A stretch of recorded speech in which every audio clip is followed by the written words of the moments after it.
Guys, welcome back to today's video. Today is Thursday, July 31st, 2025, and today we are seeing news from Governor Gavin Newsom's office that California will move to redraw their congressional maps ahead of the 2026 midterm elections. Gavin Newsom, who has been floating very openly with the idea of redrawing the California state delegation should the state of Texas follow through on their new congressional map, which it looks like they are going to. These maps that are set to be signed by Governor Greg Abbott, and some pretty expansive ones that give Republicans potentially 5 more seats in the next midterm elections out of Texas alone. Governor Gavin Newsom is looking to retaliate in the state of California and had said that he would do so once they signed those maps. And so now we're starting to see the gears turn. A state as big as California has a number of congressional districts that, if Gavin Newsom gets his way, could reduce the Republican Party's number of seats in California from 9 seats potentially down to 3 or 2. And it would be pretty significant. I mean, this state already has a map that benefits the Democratic Party. Democrats seem to come out ahead in a lot of these districts because Republicans arguably nominate lackluster candidates across the board. But California currently has what we call an independent redistricting commission or committee, depending on the state you're looking at. But specific to California, the reason why it's interesting is because that is what is currently holding up from the California state legislature actually going through with a complete and total redraw. Now, Gavin Newsom is saying that he has legal caveats and legal, workarounds to the IRC that is currently in place, and that is correct. What Gavin Newsom seems to be likely going to do is putting forth a referendum set to take place in September, October, or November of this year to repeal the Independent Redistricting Commission, and instead putting forth back the power of the state legislature to draw their own maps. Now, California adopted the IRC in the 21st century in response to calls around the country to end partisan gerrymandering.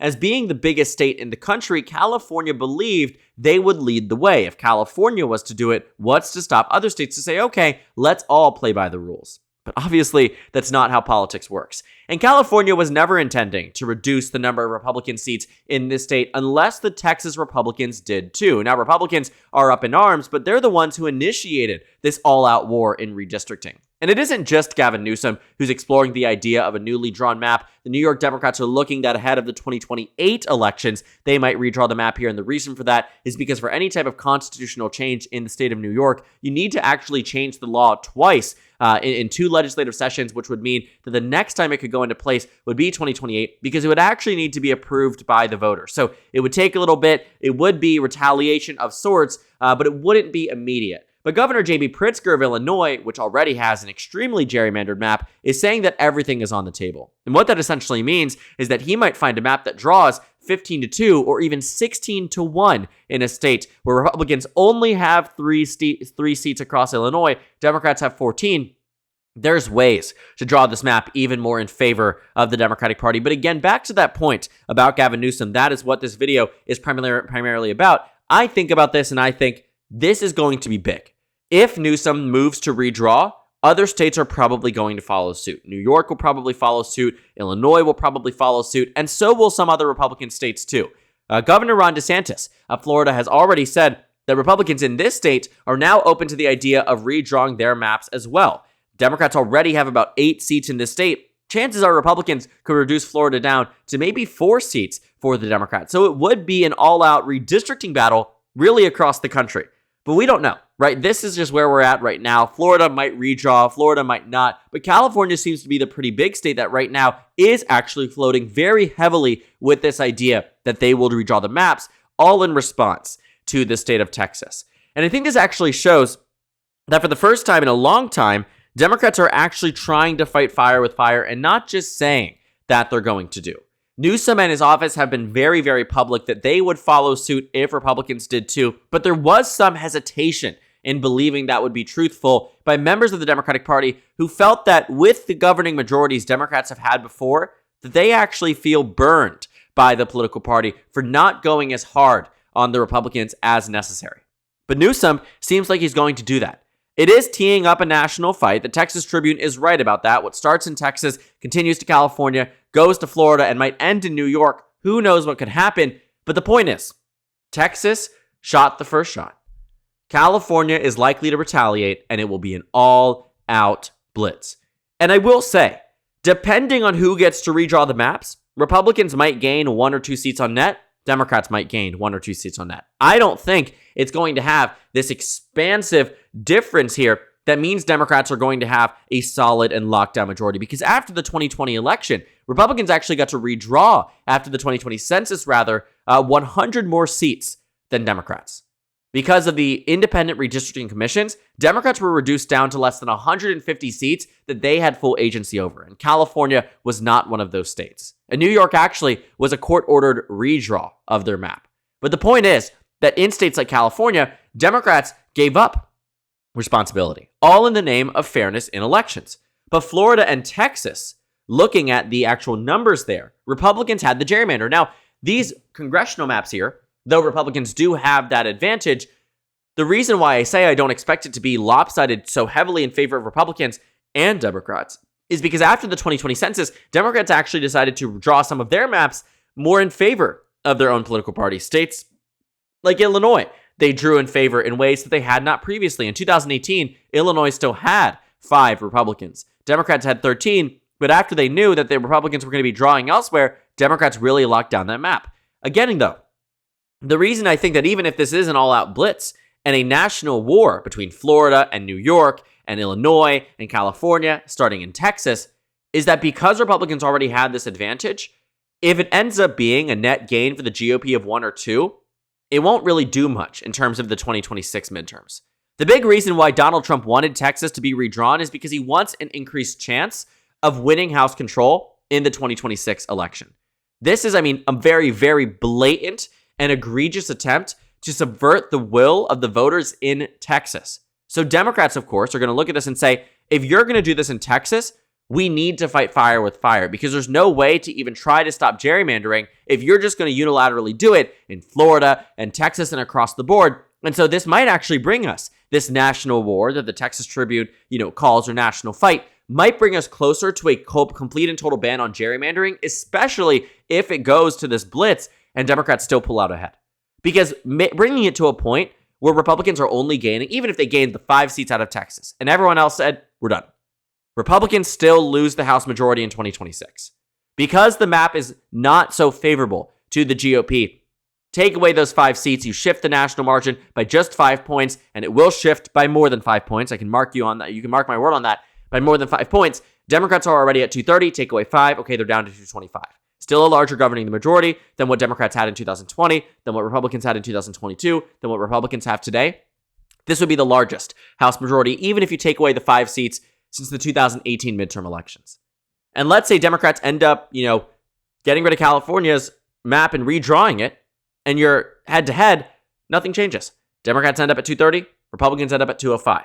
And let's say the map gets even more favorable towards the Democratic Party. Shift everything by 5. Again, those 5 seats will start to seem inconsequential. Not to mention that the Texas map doesn't find itself drawn so heavily in a way that I think every Democrat should be worried about every single district. Yes, 3 out of the 5 of them will probably be Republican pickups, but 2 of them, I'm not so sure. I think Democrats might find themselves surprisingly more electable in those districts, even though they were meant to be partisan gerrymanders in favor of the Republican Party. And so thinking about Texas and the congressional map and thinking about California, it is pretty big news, because the following through on his word shows Newsom and the members of the state legislature are on board with this. When it was first proposed, we saw that some hesitation came out of the more prominent members in the in the California delegation and across the board too, right? We saw that some of the New York Democrats had told the press there wasn't an appetite in Albany to redraw the map, that some of these California Democrats publicly said, it doesn't make sense for us to redraw. Why are we doing the things Republicans are doing if we're better than Republicans? But then the Democrats and Newsom went to these legislators and said, well, if you believe that the Democratic Party's vision is what is right for the country, and Republicans are actively trying to subvert the will of the voters in Texas, we might never win the House again if we allow them to go unchecked. Meaning that even if you are fairly winning the popular vote in the House elections, you might not get the proportional amount of seats in the election because they are willing to do what Democrats are unwilling to return. Because Republicans did it, Newsom argues, Democrats should too, or they will never back down and they will walk all over them again in the 2030 year, which is just 5 years away. And when that census is done and the redraws are done again, if Democrats don't do what Newsom is arguing, 4, which is redrawing the map, I guarantee you, Republicans will go even further than what they did after 2020. They will make it so Democrats do not have winning majorities or winning chances in any of the states they control in 2020, in 2030. And that's how it's been. That is how Republicans took the 2010 elections that ushered in Republican victories and redrew the maps in ways that made a lot of these states so insanely partisan. I mean, look at states like Ohio that gave Democrats just 4 seats. This election, Obama won the state. Can you believe that? No, probably not, because of districts like this. I mean, this is a frisbee, if you ask me. You look across the board, they did it every single place. They drew the map lopsided in favor of the GOP, and it did work to their benefit.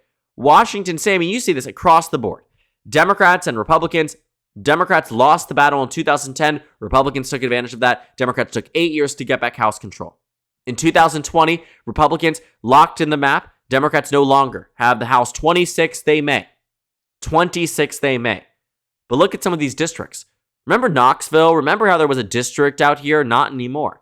Tennessee, Republicans said, I want it back. Looking at the 2018 elections, I mean, Indiana had more competitive races, the 5th, the 7th. You saw Democrats had 2. They could have had the 5th. Not anymore. Republicans unwilling to give Democrats. And they also took Frank, Mervin's seat and made it more competitive. 2020, that district here was, Democrats plus 16. The point is that Newsom's argument, I think, is resonating with a lot of Democrats because for the first time in a long time, they feel as if they have the political power to retaliate and should retaliate against the Republican Party. Even if it feels, in some cases, contradictory. It is necessary in their eyes for the sake of preventing Republicans from walking all over them in future elections, from winning in places they should not be winning because they're willing to draw a map in a certain way and draw out certain communities and draw in certain areas. I mean, this is the biggest national fight I think we will see in a long time when it comes down to redistricting because it is very, very rare this happens. Mid-decade redistricting is very, very rare. And Texas actually did it before entirely unchecked. In 2002, Republicans took Texas after these midterms and said, we want to redraw the maps. So ahead of 2004, they took a map. The Democrats who had the majority drew the map in, gave Democrats a 17-15 advantage, which was a gerrymander, don't get me wrong, right? Democrats should have not had the majority in the Texas delegation if they lost the state by 20 points in the presidential, but about 40% support makes sense. By the time they redrew the map, what did you find yourself at? Republicans were flipping a number of seats, and they redrew the map, so Democrats didn't even have the opportunity with a best-case scenario of flipping any of these. If you were to shift the Democratic Party by 15 points to the left, they don't even get the majority back to what they had before. 15 points even more, and you're back at where you were. This would have been Democrats winning the national popular vote by, 30 points more than what it was. And so thinking about how that map was redrawn, I mean, if we were to actually take a look at that 2004 map just to show you exactly how egregious that gerrymander and mid-decade redistricting was, to shift the national margin by 30 points, Democrats would have had 308 seats just for Texas to return to where it was. But no other states followed suit or retaliated against Texas.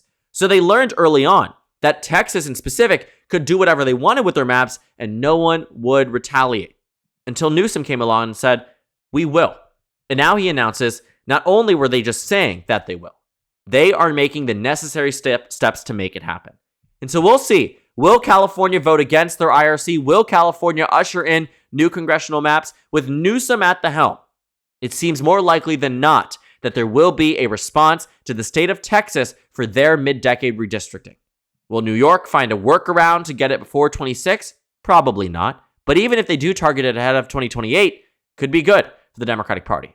If J.B. Pritzker draws the map 15-2, 16-1, could be pretty significant for the Republicans and Democrats in 26 in states like Illinois. And these are not the only states that are looking at redraws. We have legislation up in the state of Maryland, Florida. We have 2 looking at it as well. It's going to be an all-out battle across the country. And it will make a huge difference on how Democrats and Republicans draw their maps after the next census. So looking at it today, Newsom, making major headway, will be the first of many who decide to follow suit after Texas and redraw their maps mid-decade. And the question is, who ultimately comes out on top? Arguably speaking, it'll be interesting because on both sides you could see it left or right, depending on which states move first, which states get it through their legal barriers. Democrats have more than Republicans. For the first time in a very long time, they seem hell-bent on pushing back against the GOP, by any means possible. So thank you guys so much for watching this video. Make sure to comment down suggestions below. Subscribe on the left if you haven't already, and check out the Instagram and Twitter. At the top left of the screen, there's also a Discord server for you to go ahead and join. On the screen, there's a video for you to watch, and then a playlist for my 2026 House election analysis videos. Again, thank you guys so much for watching, and I will see you all later today.